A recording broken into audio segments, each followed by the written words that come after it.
Can I just, and I don't, Dan, this is not a slight, but just because I know my name can be difficult, it's Tsiolkas, and the best way to remember it, my nickname in primary school was Tsiolkas.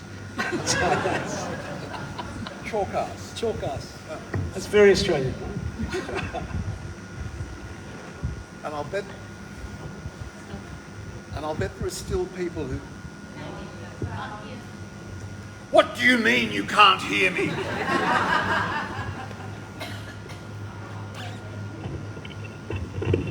I bet there are people who still think they can really crack you up with a joke about your name. Isn't it extraordinary? It is just hearing Dan, I've been doing this a long time now, and I think I've told you, David, I do remember a really lovely writer when I first started writing, who I'm not going to name because he was being absolutely serious and wanting to be generous to give me advice, saying you should change your name. When was this advice given? So this is before Loaded. This was he'd read a few. Did he have any suggestions of what it might be? This might be a fresh way of us thinking about you. No, I don't think he did offer a suggestion. I think maybe Smith. But it was a different time. Do you know those names that you just know are haunted? That they are haunted by the old name, the real name that lies in the past. Not just the ones that are directly translated from German, but there are also the ones that are too simple. They're just not quite right. And we, of course, in this country had something like the fantastic crew at Ellis Island, who used to listen to what they were told by an arriving Turkish couple or, an arriving Greek couple, and write down roughly what they heard, and that became their name. Anyway, I am very glad to have a name like Marr. There are many, many ways of spelling it, and fresh ways of being found to spell it all the time, but it's, you have a foreign name, it's true. But you've made the best of it. I've done all right. I think you've done all right with it. Christos, this is a very important book. It is a very serious and beautiful book. And I want to talk about what's behind it and in it and around it. But I'd like to know, from a show of hands in the audience, now be brave, who has not yet read it? We don't want to ruin this for people. Damn you, you can leave. No. It's only been out a week, so do not feel ashamed. Yes, so we are not going to blow, we're not going to blow the plot, we're not going to blow it. But I do want to talk about it because it's a book about love, isn't it? It's a book about love. For people who are not quite young. No. How are you going? going? In between? Yeah. How are you in between youth and death? Yes. Between, it's my age, right? I'm in between, certainly not youth, but not, I have my mother when I think of old age, and she's in her experience of being at this stage of her life isn't mine. I'm very acutely aware of there is a difference to what she would argue is the final stage. Yeah. And that's... The last lap. And she knows that and is living that. And the characters in this book are not there. They're not, accident may happen, but they are not confronting... They're confronting age, which is not, I think, the same thing as confronting death. So this is my question. How are you going with middle age? I'm going well, I hope. Actually talking about, I think the passing of my father, which is about a decade ago, was the first real sense that I have entered a middle age. And I think that it's a thing that, the experience that we have of being at the funeral and going, that generation is going, I am now entering You're on the front line. Yeah. And I don't I wish my body could still do some of the things that it used to do. I have to think about this and cigarettes in a different way. But I don't mind getting old, I think. Do you? I haven't asked you this, David. Well, I'm incredibly youthful for somebody who's pushing into his late 70s, and it's a bit shitty, some of it, frankly, but the good stuff is still wonderful. Yeah. And the good stuff you write about is love. And I don't think it's giving away too much to say that this book is built around two men who have had romantic love, which has wounded them deeply. And now they're seeking something else. What's that something else? I had an experience just earlier today where someone asked me one of those questions that takes you completely by surprise, and it's, she asked, what if you were to say what is the one thing that you want people to take away from this book, and this is mine, and I had to respond to a very direct question, and I said kindness. That's my sixth question. You're wrecking the order. I mean that quite genuinely. These are two... A great deal in this book turns on kindness. I think so Perry and Ivan, who are the name of the two characters, have been really hurt in love. And hurt in love can be incredibly cruel and destructive. And what they want is to know that it's possible that there will be kindness again in their life. And company. Oh, of course, because you know. And sex. Yeah. It's impossible to, I think for me, the experience of love.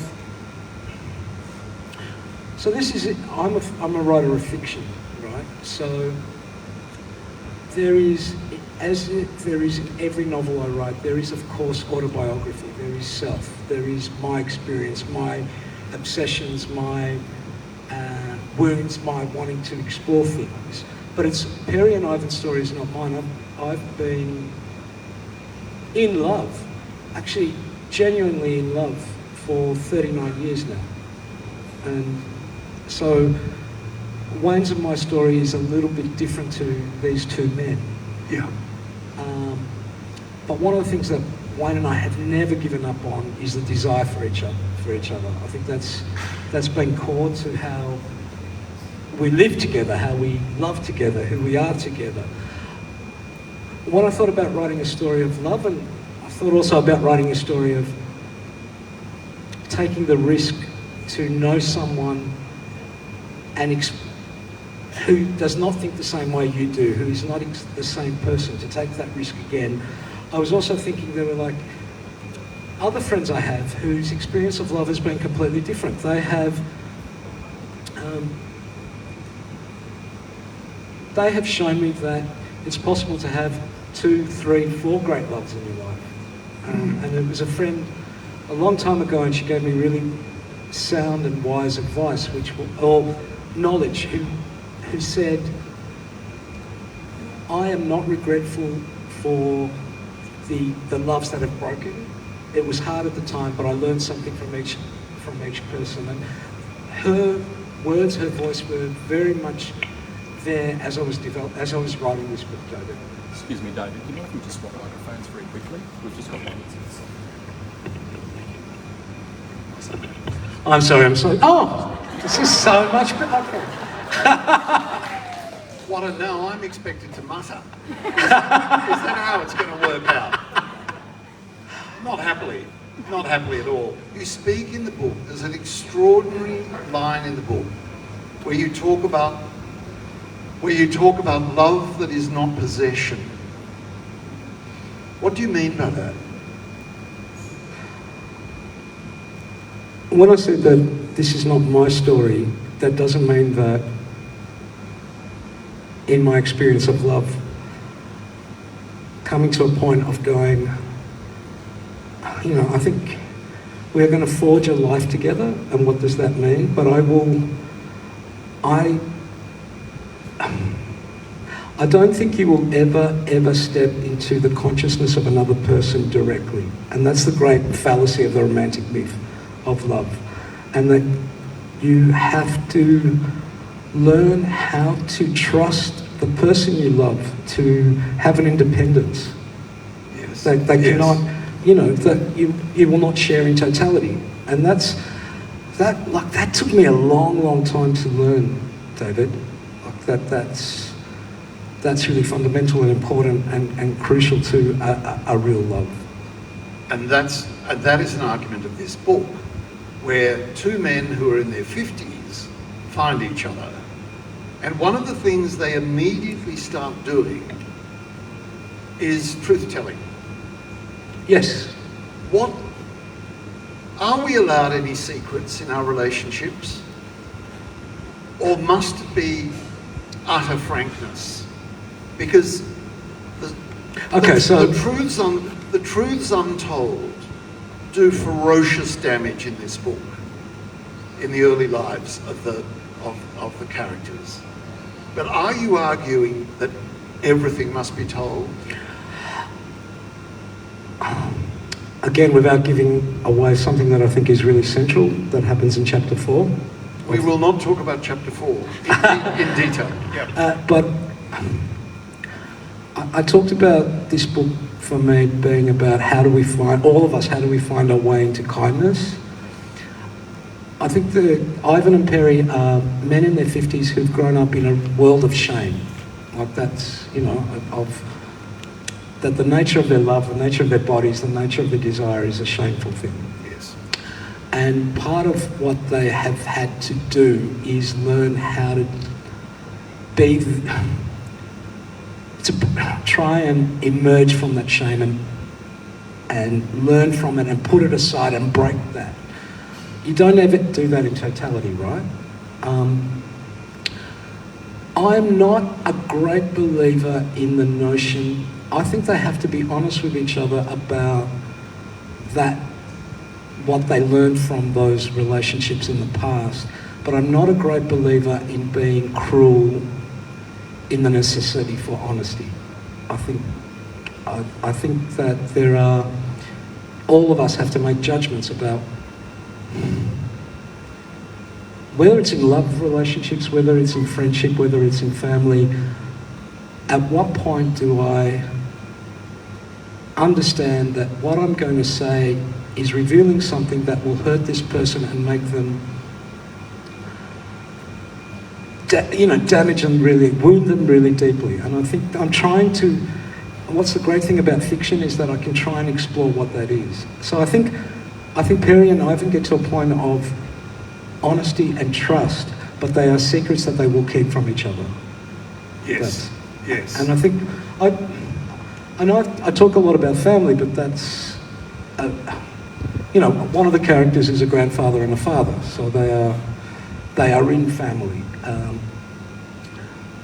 It was absolutely vital for me to assert a homosexuality that I knew was going to wound my mum and dad for a long period. But I had to in order to survive. But there are truths about my life that they don't need to know or didn't need to know.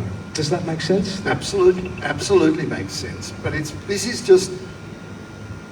is just one aspect of something I admire so much in the book. That you seem to be heading towards certain rather Women's Weekly conclusions about human beings, about relationships, and then there comes a stop. And that stop is extraordinarily grown up. It's what I admire so much about this book. There is a question about two men declaring their love for each other, or one man declaring his love for another man who he betrays. And Christos sets up all of the mechanism for a glorious sentimental climax. And just let me warn you, you don't get there. And what you get instead is a very challenging, grown-up view of what maturity is and what a person needs late in life. But you will find this. The role of kindness, which we've already mentioned, the role of secrets, but always in the background of the older characters is that shame you talked about, of the dramatic shame of discovering who they were and finding a way of living it. That's strong in your work always, it's strong in this book. Is that over? No. No. But there's different. So the book is dedicated to a friend of mine called Chris Brophy, who is a generation older than I am. And Chris, I actually first met, she was my boss at a place called the State Film Centre. She is an unbelievable supporter of what I do, and part of that support is she's one of the greatest readers I know. So Chris is the person who will text me or email going, I think you need to read this book, and I love that for her.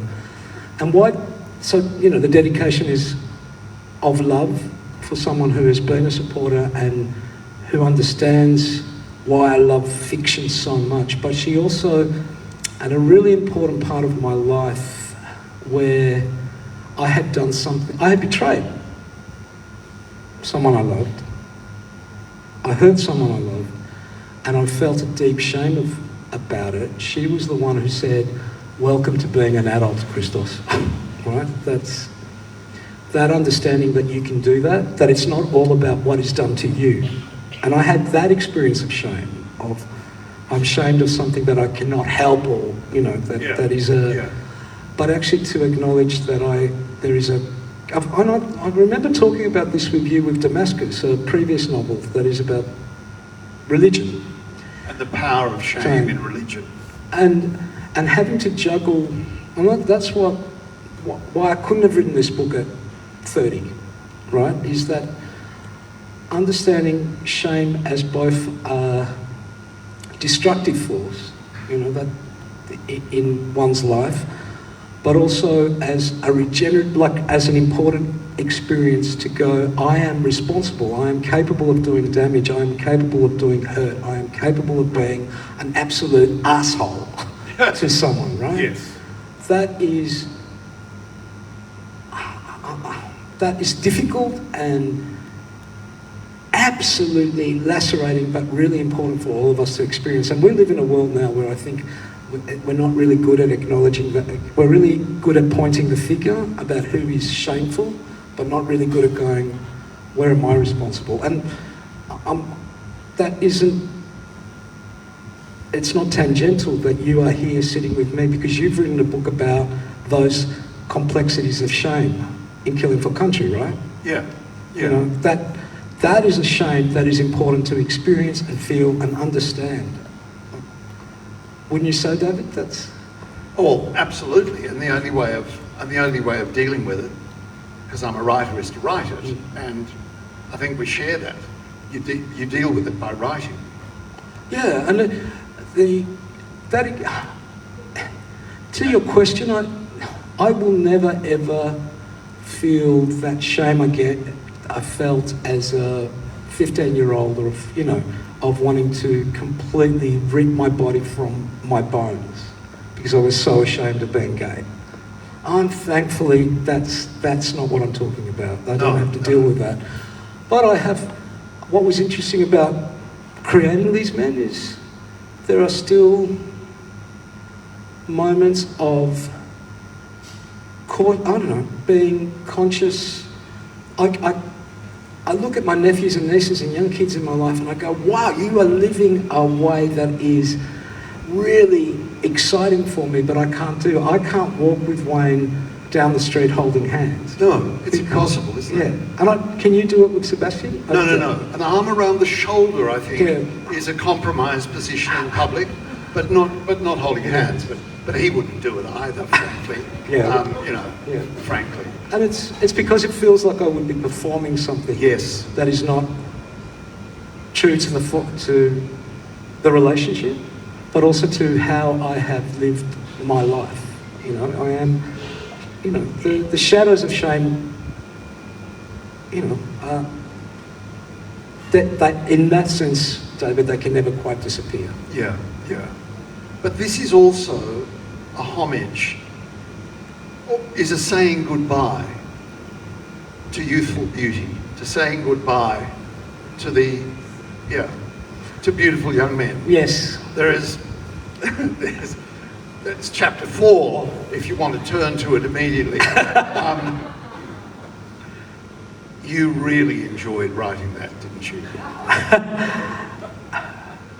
I really enjoyed, and I've been talking about this, and it's really important. I was involved in an adaptation, a theatrical adaptation of my first novel, Loaded, which I wrote like a quarter century ago. How old were you? I was in my mid-20s when I was writing it, 28 when it was published. Oh God, I can remember when that book came out. Jesus, I couldn't believe it. And the experience of going back to it with Stephen Nicoletto, the director, Dan Giovannoni, my fellow writer, Danny Ball, who's in the room tonight, who played Ari, who was fucking astounding, and I've said it to him, that Ari now belongs to 3 people, me, Alex Dimitriades, and this man, because it was one of the most electrifying experiences in theatre that I've ever had, watching him. And I love you for that, Danny, for giving me that, and reminding me that I used to be fearless, that I used to not be scared of sex, and reminding me that the erotic was what saved my life. Both just going, first time, you know, like all of us, the first sexual experiences were awkward and messy and not, you know, far from perfect, but it was like, actually what I've been told about who I am and what I do doesn't correspond to what I feel when I'm kissing a man, when I'm sucking off him. You know, like it was such a revelation. And part of that revelation was watching the films and reading the books that were unafraid to go, this is what the body is and body can do. And it's dangerous and complex and scary, but it's also thrilling and exciting and elating. And I think I got scared for a while about writing that. You're not scared in this book? No. No. Well, no. No. And ladies and gentlemen, part of his enormous bravery is to attempt for the first time in his career to write lesbian love scenes. Now, I'm frankly no judge of lesbian sex, so I sent a few pages to a dear friend of mine, the cartoonist Jenny Coops, and asked her... Who does have experience. who has had what we might call a lifetime of experience. I'll just quickly go through the correspondence with her. Jenny, can I enlist you to perform a delicate task? I'm interviewing Christos Tsiolkas next week about his new novel, which contains a page or so of graphic but perhaps inaccurate prose, lesbian lovemaking. I'd be very grateful if you could assess for accuracy, stimulation, etc. this new direction in his work. Dave, she replied, lesbian lovemaking, how coy. Actually, as a near 80-year-old, my memory of such nonsense has faded so much, I doubt I'd be considered an expert anymore. And why is Christos venturing into the unknown at this late stage in his career? That isn't to say I wouldn't want to cast an inexpert eye over it. Who knows, it might stir some almost forgotten pulse within. Send it over. I sent it over, and an hour later came back. An hour later? An hour later.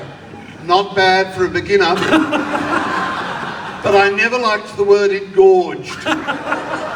Still, it brings back fond memories. That is my favourite review. You know what? Why? I mean, I've been saying this a lot, so I'm going to repeat it, but it's really important, right? I think we're so scared as writers at the moment. And so there's a caution that comes from thoughtfulness. And sorry for repeating it if you've heard this, David, but I think it's really, for me, this is really important. This is important territory.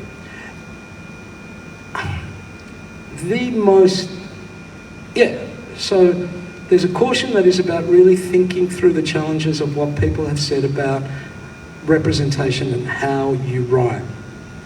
And for example, with my friends who are Indigenous writers, I have understood that there is a real why, if I'm going to write an Indigenous character, why am I doing it? And why am I doing it when there are so many great Indigenous writers who are doing that at the moment, and that I have to think through with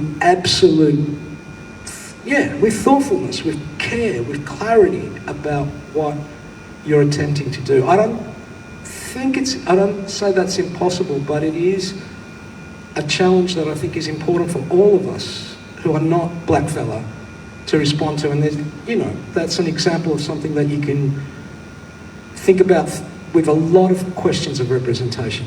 But if your caution comes because you're scared of what they're going to say on X now, is that? Or Facebook, or what the reviewer's going to say, then that caution is dangerous, right?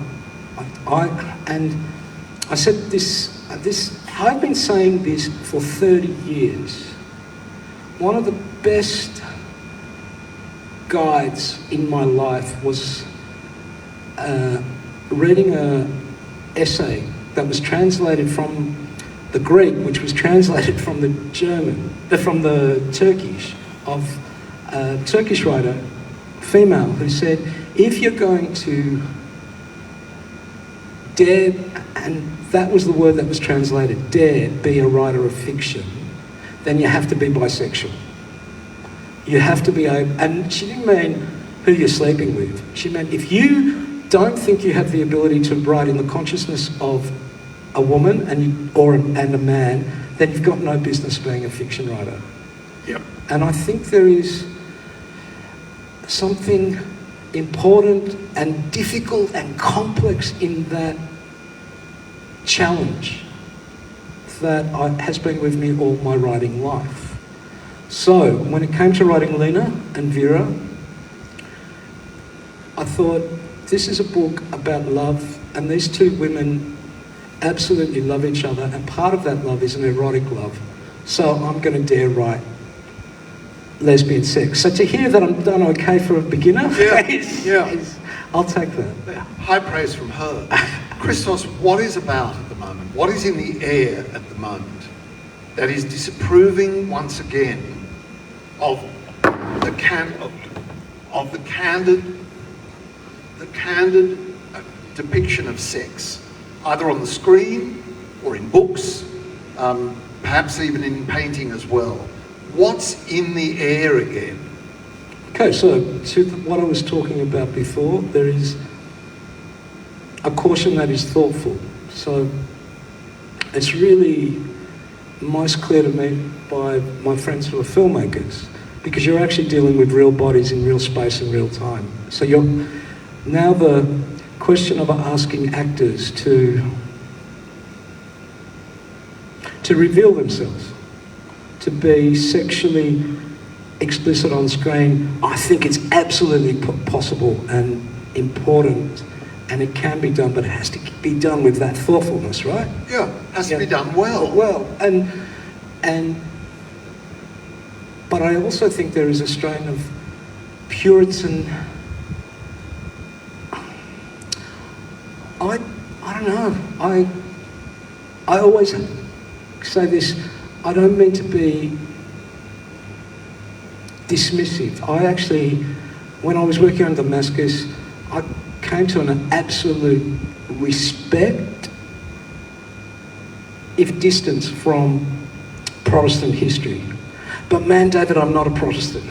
Yeah. And I think sometimes when I'm in amongst my tribe, I feel like I am back in the evangelical circles that I was in when I was 14, 15, trying to rip my flesh from my body. Because I think, there is something about pleasure. As I said, desire. I learned this really, really early on. All these things are dangerous, but they're also thrilling and elating. And So with this novel, and again, it came from the experience of working on that adaptation from Loaded, I just thought, don't be scared, because that is I want to argue that there is a space for the erotic that we shouldn't abandon. And particularly for queers, right? Like that's the history of what has been done to us because of our desires, because of our bodies. Sorry, I'm around, but one more thing I'll say about that too. In a way, I have spent fucking 30 years. You know, when I was saying about this writer, older writer, who said to me, change your name? Yeah. The other thing he said to me is, don't write about gay characters and don't write about Greek characters. Oh, right? And again... How successful has he been? But, you know, going back to those discussions about shame, there are those little nagging thoughts in your head going, maybe I shouldn't, maybe I shouldn't, maybe I should write about a real Australian, whatever the fuck that means, right? And then with this book, I just went, I'm going to tell a story about love through queer characters, and in only way, in some ways, and this is the amazing change in culture for me, there's maybe a freedom to write about complexity and violence and shame and shadows that's harder to do when you're writing about straight relationships at the moment, because I can take you into Ivan's world, and Ivan, I think, is a very good man, but he's a swinging voter. Yes. But he's also someone who's had to deal with the history of violence in his family and in himself. And I think there is a freedom, and I have never felt this before until this present moment, that maybe I have a freedom as a queer writer to do that. If you had to lose one sense, would smell be the one you'd fight hardest to keep?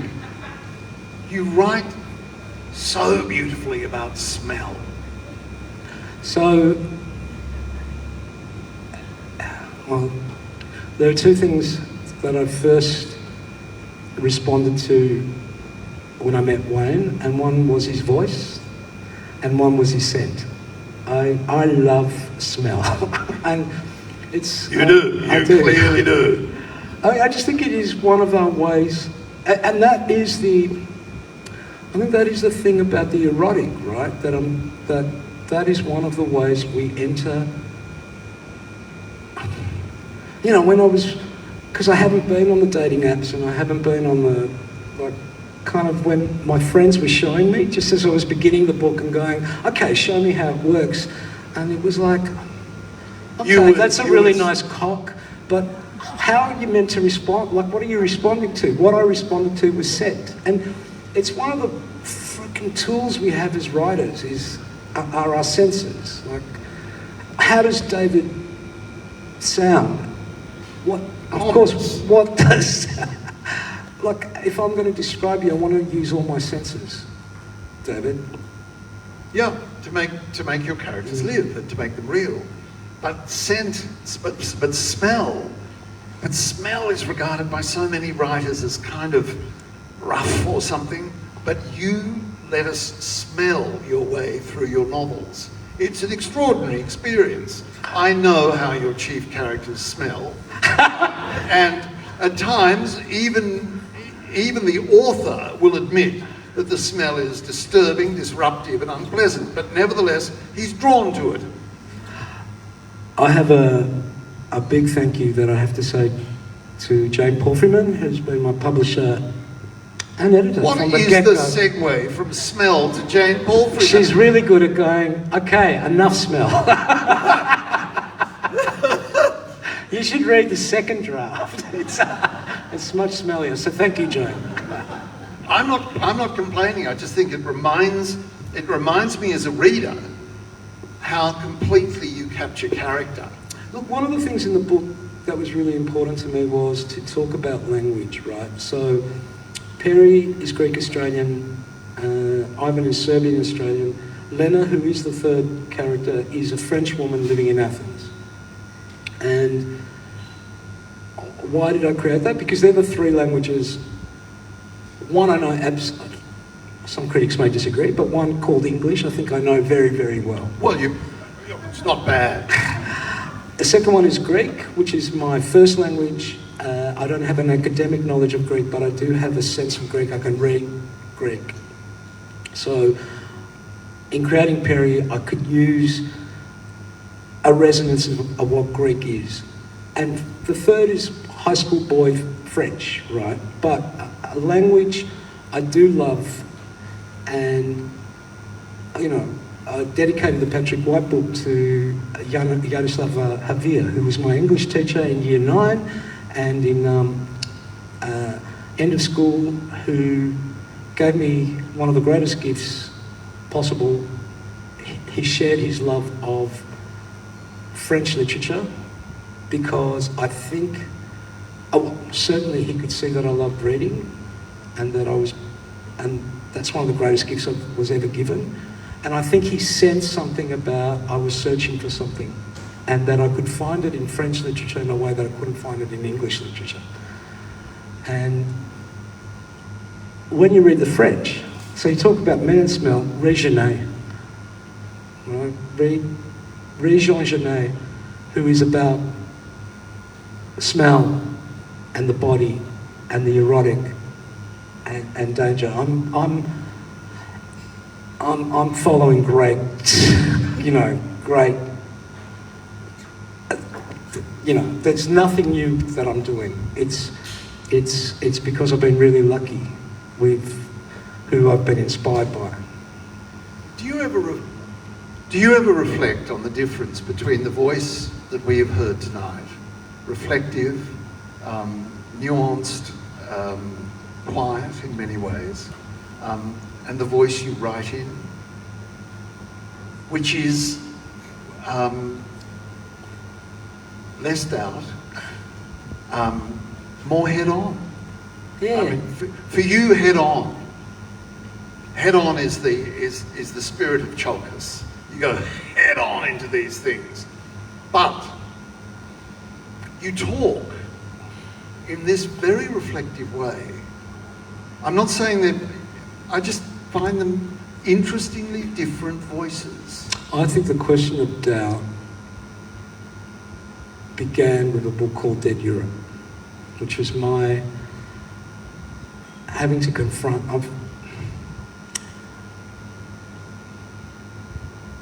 a sense that I was right about this thing called communism, and I'm in Eastern Europe at the end of the collapse of communism and going, actually I was wrong, because I'm talking to people who've had experience of living in that state. And so doubt, I think, has been in my work, David, but it takes a while to form, it's there in Damascus, and that, again, I have Jane to thank for that, for kind of reminding me that that's where I had to go with that book. And I think doubt is in the in-between. Again, I'll go back to, I've dedicated this book to Chris, because she sent me a quote from Tobias Wolff, a US writer, and he wrote a memoir called In Pharaoh's Army, about his experiences being an American soldier in the war in Vietnam. And he talks in that book about, there's a line where he says, writing saved my life. And that's, I feel like the shadows, it saved my life. I could put the shadows in the books. And I think it's really important for me to put the shadows there, but I also think there's light. Oh yeah, it's where we are. We're all, every single person in this room. It's the shadow and the light. That's what we're dealing with, which we can't see when, I won't get on my happy. But what frustrates me about the digital world is we want to believe everyone is just shadow or just light, and I don't think that's the truth. We're going to have some questions now on that point. We haven't got time for me to examine the Jane Austen elements in Christos Tsiolkas, which are becoming stronger with time. There is the best dinner party in Australian literature written in the last 50 years in this book. It is beautiful. But now, questions. There's even a microphone. Hi. Yes. Just following, I'm really glad that you brought up French literature. I wanted to ask you to please expand on the state of how conservative Australian publishing is. Just how you said that you could find in French literature what you couldn't find in English publishing, and then what I realised that I've kind of twisted what you said, and I do apologise about that. But then how it's hard to find the erotic, and there's... I think my concern is much more how we are policing ourselves as writers rather than the industry is the industry. I think my concern is that we are policing ourselves and about what we write. I actually have friends in France and they are talking about similar, it's not straightforward, but I don't, I think there is a book like The End of Eddie, the French novel from a few years ago, I think is a harder book to write here. And I'm talking about a heritage of French literature that I read as a young man. I think we're... Conservative is such a fascinating word. Like, what does it mean, right? I would go, are we prepared as readers to read risky stuff? One of the things I've always hated about some of my, just me, right, responses to my work is they're not likeable. And I feel like the great books that I love, you can't read. Is Madame Bovary likeable? No, but she's one of the great creations in fiction.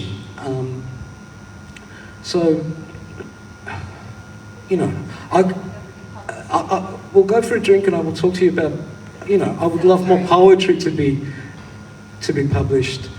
There are commercial considerations. That's not my space. The space is amongst readers and writers to go, let's be riskier about what we read and what we write. That's what I want, and I think... But can I put up my hand and say, Ivan is likeable.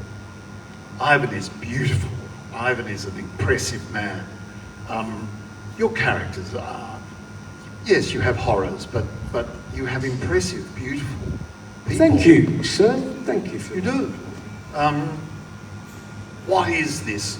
What is this terror that is back in the community about being impure and about being direct, impure, sensuous?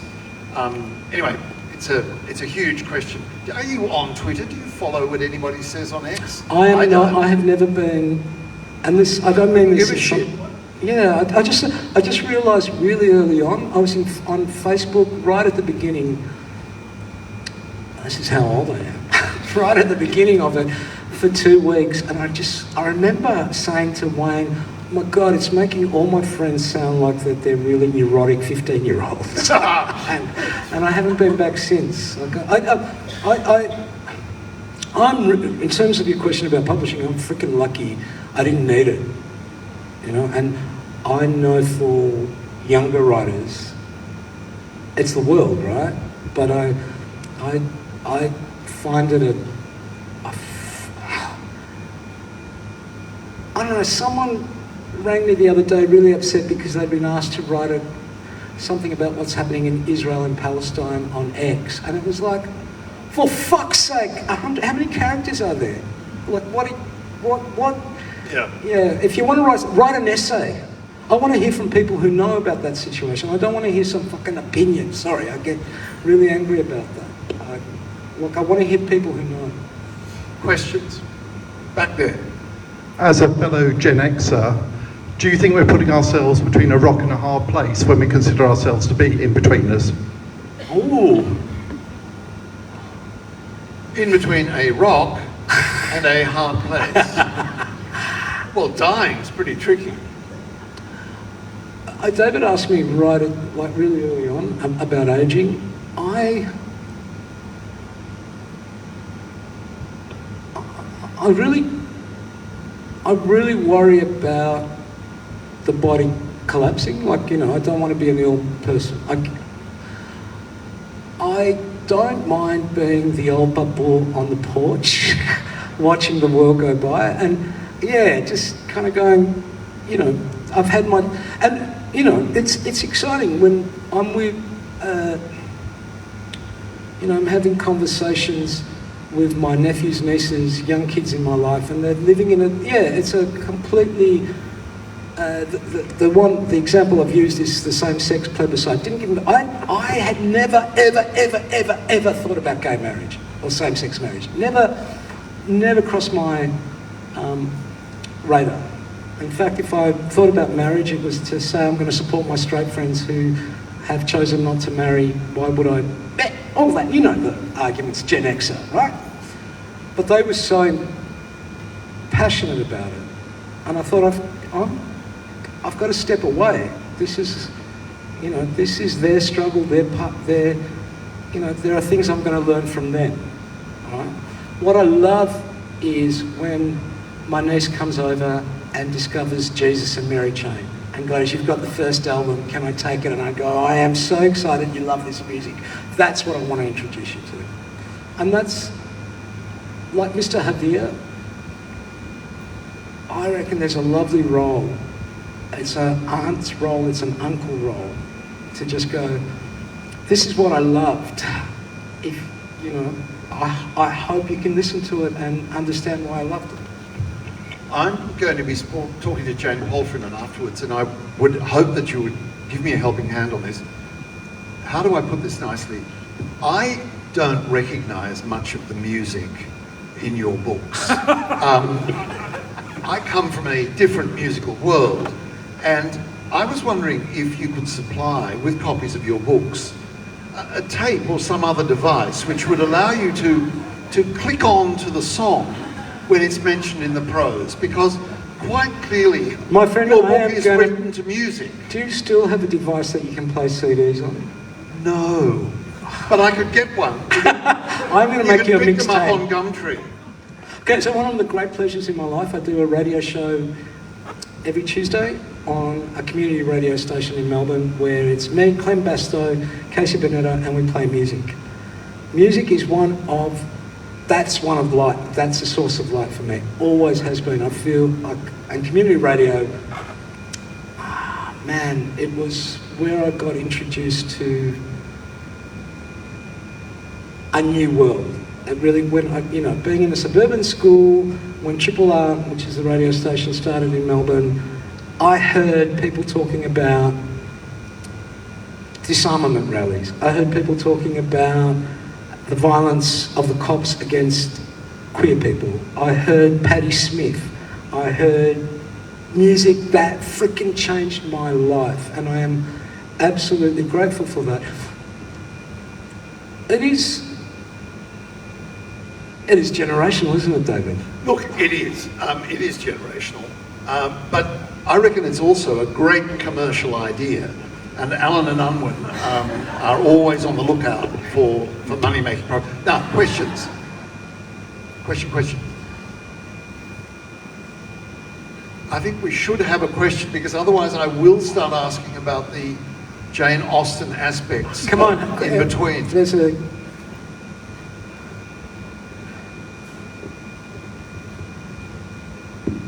I had to think of a question in the time it took you to come over here. I was thinking about 7.5 and, being a sort of more autobiographical, autofictional piece. The character Christos in that sort of says, I'm more exhausted by politics now. And I think I've heard you say you're sort of less angry now that you're older than you were when you were a younger writer. How do you think that is sort of evident in the in-between. How do you think characters like Perry compare to earlier, angrier characters like Ari in Loaded or Isaac in Dead Europe? I think that, I've only been thinking about this recently, that maybe anger is the wrong word. I still get angry. I think rancor is the word that distresses me. That it's, because there's something about that word which is, I'm not going to listen. It's, I think you age, right? It's inevitable. Like, kind of, I think with 7.5, I was trying to go, how do I escape a world that seems to be built completely on rancor at the moment, and go try to find fiction again. I know it's autobiographical, but it's a book about why I love fiction, what fiction can do, and why I'm so. The empathy in fiction, I think, is what I will defend till my last breath. I think that's what I discovered in fiction. I don't know, like, it's a conversation to have. You just want to sit with every one of you because we're all at different ages. Really, I think when you become, I don't want to be bitter, and that's one of my fears about rage, and is like that. If it leads to bitterness, it closes off the empathy that I'm talking about, like kind of listening to another person. These are big. I don't want to sound like a wanker. I don't think the in-between would have been possible without 7.5, which is a very deeply personal novel about me just going, why am I doing what I'm doing? And what I'm doing is fiction, you know. I wish I could write Killing for Crumb. I actually wish I could, you know. I want to read. I love essays. I love the long form investigation of history that you do, David. But that's not my skill or task. No, stick at what you do. Really my advice. Ladies and gentlemen, let's thank this the most passionate grown-up in Australian fiction, Christos Tsiolkas. I think it's David Marr, who is kindness himself.